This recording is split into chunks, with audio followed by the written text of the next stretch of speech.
Meu irmão, minha irmã, a mensagem do dia de hoje tem como tema o cerne da questão do quebrantamento. E nós vamos abrir a palavra de Deus no livro do profeta Isaías, capítulo 57, versículo 15, que diz assim: Porque assim diz o alto o excelso, que habita na eternidade, e cujo nome é Santo. Num alto e santo lugar habito, e também com o contrito e humilde de espírito, para vivificar o espírito dos humildes e para vivificar o coração dos contritos. Muitos cristãos, embora aparentam estar espiritualmente prósperos, têm o coração vazio, duro e necessitado, como, por exemplo, Naamã.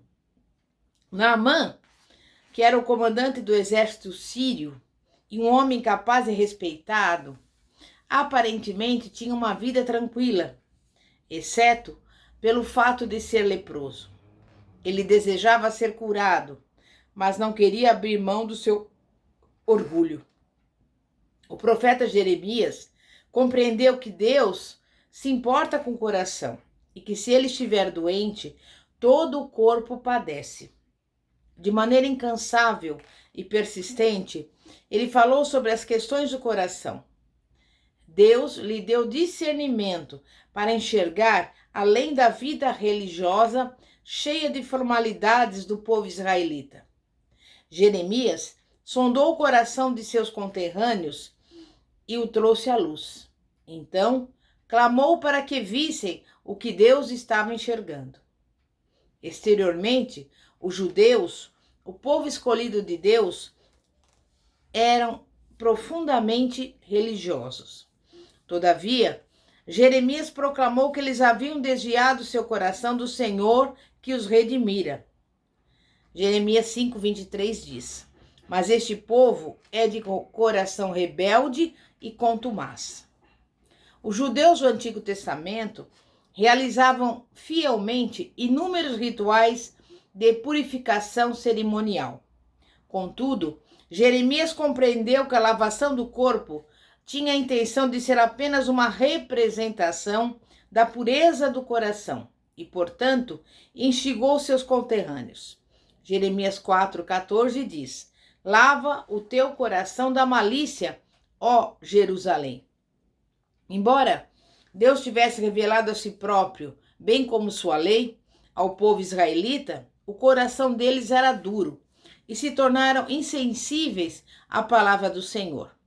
Jeremias 16:12 diz: Eis que cada um de vós anda segundo a dureza do seu coração maligno, para não me dardes ouvido. Desde o início do Novo Testamento, vemos o Senhor Jesus, o profeta definitivo de Deus, retornando a esse tema ecoado nas páginas do Antigo Testamento. Durante seu ministério terreno, Cristo trouxe transtornos ao sistema religioso dos seus dias. Isso porque ele não ficava impressionado com o que os homens estimavam e insistia em expor o que havia no íntimo de cada um, pois era isso que realmente importava. Jesus encarou os princípios religiosos da sua época e os confrontou com o fato de que estavam obcecados em manter as aparências e ter um bom desempenho, enquanto seu coração se achava vazio e corrompido. Certa vez os discípulos pediram que Jesus explicasse por que ele havia sido tão duro com os fariseus. E Cristo afirmou que aqueles homens se dedicavam a lavar as mãos antes de comer, para que não se tornassem impuros, de acordo com o cerimonial, mas se esqueciam da corrupção que havia em seus corações. Vez por vez, Cristo retornava à questão do coração. Não era importante se os homens circuncidavam o corpo e davam dízimo de tudo que possuíam, até mesmo das ervas mais corriqueiras. Não era significativo se lavavam as mãos todas as vezes antes de comer e conseguiam citar a lei de cor do início ao fim. Pouco importavam se guardavam fielmente todas as festividades, os períodos de jejuns e todos os sábados. Era irrelevante se todos se consideravam cristãos devotados. Se o coração deles não era reto, eles estavam errados. Jesus veio para purificar-nos e transformar-nos de dentro para fora, pelo poder da sua morte e da sua ressurreição. Irmãos e irmãs, Deus tem dois endereços. Deus habita a eternidade no alto e no santo lugar. Mas a Bíblia afirma que Deus tem outra moradia, com os abatidos e contritos. De que tipo de pessoa Deus se aproxima? Que tipo de pessoa ele resgata e liberta? Ele se sente atraído por aqueles que têm um espírito quebrantado e contrito. O Salmo 51 apresenta a oração emocionada escrita pelo rei Davi depois de ter cometido seu grande pecado, que envolveu Batseba. Ele se deu conta de que não havia nada que pudesse fazer para novamente alcançar o favor de Deus. Davi compreendeu que Deus não estava buscando atos religiosos, nem um comportamento penitente. A única oferta que ele quer realmente é um coração humilde e contrito. No seu primeiro sermão, Jesus abordou esse tema. Bem-aventurados os humildes de espírito. Mateus 5, versículo 3. Jesus estava falando como experimentar a verdadeira alegria, reconhecer estar espiritualmente destituído e falido. Eles sabem que não podem sobreviver sem a misericórdia e a graça de Deus. E por causa da sua necessidade, buscam o Senhor. E pelo fato de fazerem isso, Deus derrama sobre eles as riquezas de seu reino e aviva o seu coração. Irmãos e irmãs, se não nos aproximarmos de Deus através do quebrantamento, nunca teremos uma experiência de avivamento. Alguns acham que quebrantamento significa estar o tempo todo triste ou pesaroso. Pensam que tem que viver constantemente cabisbaixos. Na verdade, o quebrantamento traz libertação e produz um senso de gozo e de paz. Outros pensam no quebrantamento como sendo uma atitude introspectiva e mórbida. Pobre de mim! As pessoas apressadamente se rebaixam e não conseguem nenhuma afirmação ou estímulo genuíno. A falsa humildade e a introspecção mórbida são, na verdade, o oposto de quebrantamento, pois revelam uma preocupação com o ego e não com Cristo. Para muitos, quebrantamento traz à mente a imagem de derramamento de lágrimas, uma experiência profundamente emocional. Essas pessoas derramam lágrimas em abundância e nunca experimentaram o quebrantamento. Muitas pessoas pensam que o quebrantamento representa tragédias sofridas na vida, mas isso também não é verdade. E o que é o quebrantamento genuíno? Quebrantamento não é sentimento, nem emoção, mas uma escolha, um ato de vontade, ou melhor, um estilo de vida. Verdadeiramente é o modo de vida em que concordamos com Deus a respeito da verdadeira condição do nosso coração, da maneira como ele reconhece essa realidade. Em outras palavras, quebrantamento é o rompimento da nossa vontade pessoal e entrega absoluta à vontade de Deus. Contrição é uma palavra usada no Antigo Testamento para expressar o quebrantamento. Essa palavra indica que algo foi esmagado em pedaços pequenos até virar poeira. Deus quer quebrar a nossa vontade pessoal.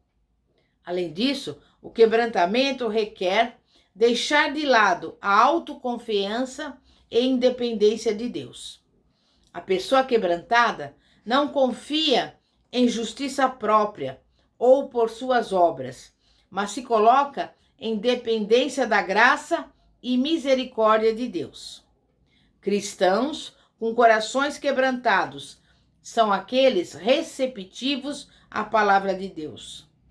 O quebrantamento na vida de uma pessoa tem uma visão vertical e outra horizontal. Em primeiro lugar, a pessoa age com sinceridade e humildade diante de Deus. Em segundo lugar, a pessoa quebrantada perante Deus também será humilde e quebrantada diante das demais pessoas. Por isso nós temos que ter o conceito correto de quebrantamento. E nós podemos ver alguns exemplos na palavra de Deus. Porque o conceito de quebrantamento não é novo.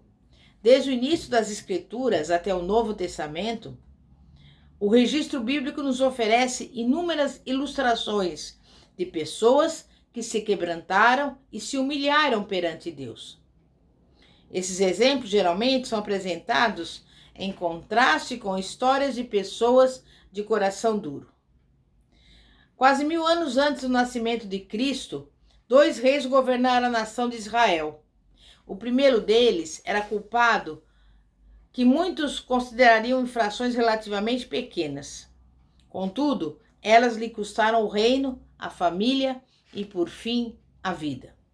Em comparação, o seu sucessor foi culpado de ofensas muito maiores. No ímpeto de paixão, esse segundo monarca cometeu adultério com a esposa do seu vizinho e então planejou matá-lo. Entretanto, quando registraram a história de sua vida na Bíblia, o chamaram de homem segundo o coração de Deus. Então, qual é a diferença? Quando o primeiro deles, o rei Saul, foi confrontado com seu pecado, ele procurou se defender, se justificar e se desculpar, lançando a responsabilidade sobre outros e tentando acobertar tanto o seu erro como as consequências dele. Embora por fim tivesse admitido pequei, quando foi flagrado pelo profeta Samuel, a verdadeira condição do coração de Saul se revelou nas palavras que ele proferiu em seguida. Por favor, não diga nada a ninguém. O rei Saul estava mais preocupado em preservar a sua reputação e a sua posição social, porque ele queria demonstrar estar bem, do que em acertar a sua situação com Deus. Sua reação para com o profeta do Senhor revelou um coração orgulhoso e duro. Em contrapartida, quando o rei Davi teve de enfrentar o seu pecado, estava disposto a reconhecer o seu fracasso, a assumir a responsabilidade por seu erro, confessá-lo e arrepender-se dele. Ao se humilhar diante de Deus, Davi escreveu os Salmos 32 e 51, humilhando-se diante de todos os cristãos que leriam sua confissão e ficariam sabendo do seu erro. Pessoas quebrantadas não se importam se os outros ficarão sabendo do seu pecado. Elas não têm nada a proteger e nada a perder. Mostram-se ansiosas para salvaguardar o nome de Deus. A reação de Davi, quando confrontado com o seu erro, foi a de um homem humilde e quebrantado. E foi essa atitude do seu coração que Deus valorizou. A Bíblia revela que o Senhor não está preocupado com a profundidade ou a extensão do pecado que cometemos, mas sim com a nossa atitude e a nossa reação quando confrontados com o erro. No Evangelho de Lucas, temos 3 ilustrações do contraste entre um indivíduo quebrantado e um orgulhoso.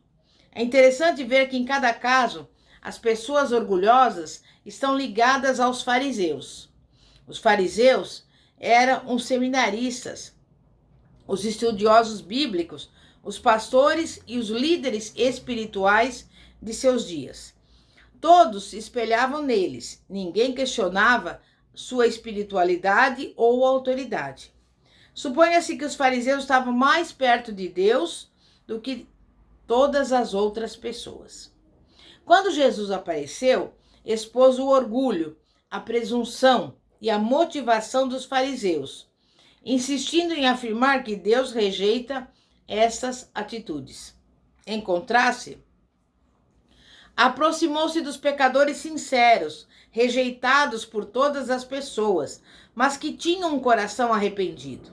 Naquela época, e também agora, pecadores quebrantados são o tipo de pessoa que Deus escolhe para salvar, abençoar e ajudar. Em Lucas 18, Jesus contou uma parábola sobre 2 homens que foram ao templo para orar. As preces de um deles foram aceitas por Deus e as do outro nem sequer passaram do teto. Qual a diferença? Novamente, não estava nas atitudes externas dos homens, mas na condição do coração de cada um. O primeiro, embora exibisse uma falsa espiritualidade, não era um adorador genuíno de Deus. Na verdade, ele adorava a si mesmo. O mundo girava ao seu redor. O orgulho levava aquele suposto adorador a se comparar favoravelmente com relação a outras pessoas. E isso fez com que permanecesse cego para com a sua condição e não se desse conta da iniquidade do seu íntimo. O outro homem, um coletor de impostos, maldoso e desprezível, que ganhava o seu sustento extorquindo dinheiro das pessoas, aparentemente tinha experimentado uma mudança em sua vida. Ninguém precisou lhe dizer que era pecador. Sabia que não tinha direito de esperar algo de Deus, nem de lhe pedir nada. Ele nem sequer era capaz de erguer os olhos ao céu.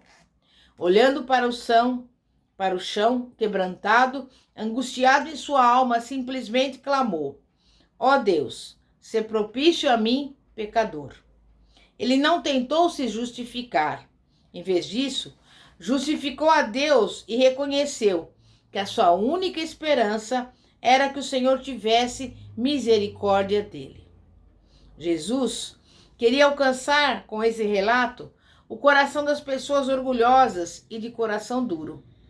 Com sua aparência justa e seus atos religiosos, os fariseus atraíam a atenção dos homens. Mas Deus não estava nem um pouco impressionado. É da natureza do Senhor sentir repulsa ao orgulho e tentar se aproximar de pessoas humildes e quebrantadas. No 7º capítulo do Evangelho de Lucas, lemos que Jesus foi convidado para jantar na casa de um fariseu chamado Simão. Uma mulher foi ao jantar sem ser chamada. As Escrituras não revelam seu nome. Apenas se referem a ela como mulher pecadora. Isso significava que ela tinha uma má reputação e provavelmente estava envolvida em promiscuidade sexual. Certamente não seria bem-vinda àquela reunião social, exceto por Jesus, que sempre recebe os pecadores que reconhecem a sua necessidade de alcançar misericórdia. Antes daquela ocasião, provavelmente, aquela mulher respondera ao chamado de Jesus ao arrependimento, abandonou o pecado e o reconheceu como o Messias. Jesus, por sua vez, lhe perdoou e a libertou do pecado. Agora, aquela mulher, que recebera o perdão naqueles dias, voltava a Jesus para agradecer. Desejava expressar a sua gratidão e o seu amor por aquele que transformou a sua vida. E trazendo um frasco de alabastro contendo um perfume muito caro, ela se colocou por detrás dos pés de Jesus, enquanto ele estava reclinado no sofá para jantar. Ela derramou lágrimas de gratidão, que lhe escorreram pela face e caíram sobre os pés do Salvador, enxugando-as com o próprio cabelo. Abaixando ainda mais, começou a beijar os pés do mestre, e ungiu-os com o óleo perfumado que trouxera consigo. Em contraste, o fariseu Simão, o anfitrião daquele jantar, mostrou-se insensível. Como sua mentalidade seguia a ideia de justiça própria, o comportamento daquela mulher e até mesmo a simples presença dela lhe pareceram totalmente inapropriados. Jesus lembrou Simão de que não o havia tratado com a cortesia comum da época, muito menos com o respeito que normalmente se transmitiria a um convidado de honra. Ele não ofereceu água para que Jesus lavasse os pés, não o cumprimentou com um beijo e não ofereceu óleo para ungir o seu cabelo. A mulher, porém, marcada pelo fracasso e vergonha, havia lavado os pés de Jesus com as suas lágrimas e os enxugado com o próprio cabelo. Em seguida, os beijou e ungiu com óleo.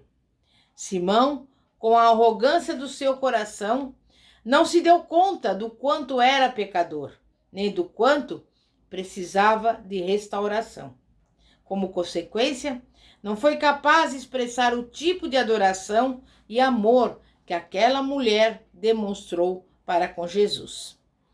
Ainda no início do relato do capítulo 15 de Lucas, encontramos dois tipos de pessoas na plateia ouvindo Jesus. Aproximaram-se de Jesus todos os publicanos e pecadores para o ouvir, e murmuravam os fariseus e os escribas, dizendo: Este recebe pecadores e come com eles. Então lhes propôs esta parábola. Como acontece normalmente, algumas pessoas na multidão estavam cientes de que eram pecadoras. Por outro lado, um grupo de religiosos não se enxergavam assim. E Jesus contou 3 histórias: a da ovelha perdida, da moeda perdida e do filho perdido. Na verdade, havia 2 filhos perdidos naquela história, 2 jovens cuja reação revelou a verdadeira condição do coração de cada um. O filho mais novo, chamado de filho pródigo, abusou do nome da família e desperdiçou toda a sua herança. No final, tendo gastado a sua riqueza, deu-se conta daquilo que havia feito e das consequências dos seus atos. Sozinho e empobrecido, foi genuinamente quebrantado. Ele se arrependeu e voltou para a casa do pai. A reação do pai daquele jovem é um retrato poderoso da atitude do Pai Celestial para aqueles que vão até ele verdadeiramente arrependidos. Aquela atitude exigiu uma comemoração. O filho rebelde havia retornado para casa, quebrantado, humilde e arrependido. Havia o outro filho, obediente, respeitável e cumpridor de suas tarefas. Ele jamais se tornara rebelde. Deus não se impressiona com a aparência, mas ele olha o coração. E a comemoração pelo retorno do irmão arrependido criou um ambiente perfeito para expor as atitudes do filho mais velho, que mostrou o seu sentimento de ira, rebeldia e inveja pelo fato do seu irmão ter esbanjado tudo e ser recebido com festa. A aplicação desse relato para os fariseus assentados na multidão naquele dia parece óbvia para nós. Vimos 4 relatos bíblicos, 4 indivíduos humildes e quebrantados e 4 pessoas no grupo dos orgulhosos e de coração duro. Os indivíduos orgulhosos eram pessoas respeitadas, que mantinham uma posição elevada e atuavam como líderes. O fato é que, quanto mais alto subimos em termos de poder, influência e riqueza, quanto mais as pessoas nos admiram, mais vulneráveis nos tornamos ao orgulho e ao engano, e mais propensos a ficar cegos para as nossas necessidades e deficiências espirituais. Jesus sempre se sentiu atraído para junto daqueles cujos pecados eram mais evidentes, mas que se arrependiam deles. Em contrapartida, tinha repulsa pelos que pareciam ser santos, mas cujo coração era orgulhoso e duro. As boas novas do Evangelho afirmam que, independentemente da nossa situação, a graça de Deus sempre estará disponível para aqueles que abrem mão do orgulho e oferecem o sacrifício de um coração quebrantado e contrito. Meu irmão e minha irmã, vamos orar para pedir a Deus que o orgulho não domine a nossa vida, mas que nós verdadeiramente sejamos pessoas com coração quebrantado e contrito, em nome de Jesus. Santíssimo Deus e poderoso Pai, Pai de nosso Senhor e Salvador Jesus Cristo, nós ouvimos a Tua palavra, Pai, e queremos Te pedir nesse dia de hoje, Pai, que venhamos ter discernimento, sabedoria, e venhamos, Pai, examinar o nosso coração, para que não venhamos permitir que o orgulho e tudo aquilo que não provém do Senhor domine a nossa vida, a nossa mente e principalmente o nosso coração. Pai, queremos ser pessoas humildes, com o coração contrito, com o coração quebrantado. E é por isso que nesse dia de hoje estamos aqui diante de Ti, fazendo essa oração para que nada, absolutamente nada, nos tire a atenção, Pai, verdadeiramente do Senhor, para que possamos reconhecer, como estamos fazendo neste momento, de que somos falhos, de que somos pecadores, que necessitamos, Pai, da Tua graça, da Tua misericórdia, porque sem o Senhor nada podemos fazer. Mas contigo, Pai, nós somos mais que vencedores. E neste momento, Pai, nós entregamos a Ti a nossa vida e Te pedimos, Pai, que o Senhor limpe o nosso coração, não permitindo que qualquer resquício de ira, de rebeldia, de orgulho fique dentro do nosso coração, mas que nós possamos, Pai, ter um coração puro e limpo, Pai, para a honra e glória do vosso nome. É o que eu lhe peço e já te agradeço em nome de Jesus. Amém? E graças a Deus. Você que está me vendo agora, se você quer entregar a sua vida ao Senhor Jesus, se você se arrependeu dos seus pecados, se você quer verdadeiramente recebê-lo como único e suficiente Senhor e Salvador da sua vida, você vai me ligar, nós vamos orar, eu vou fazer oração com você de confissão e nós vamos, eu tenho certeza que o Senhor vai mudar e transformar a sua vida. E você que está aí afastado dos caminhos do Senhor, mas você foi tocado pelo Espírito Santo de Deus para rever as suas posições, as suas atitudes, eu também te peço para você me ligar, nós vamos orar com você, vamos pedir a Deus que você possa ter um coração limpo, quebrantado, que você possa voltar aos caminhos do Senhor. O nosso telefone é 0 operadora 11 9 4229 5533. Esse também é um número de WhatsApp e nós podemos falar com você e pedir a Deus para que você possa receber dele tudo que você tem direito e que está escrito na palavra de Deus. As promessas, as bênçãos, as vitórias e os milagres, em nome de Jesus. Que a paz de nosso Senhor e Salvador Jesus Cristo esteja contigo. Amém? E graças a Deus. Glória a Deus.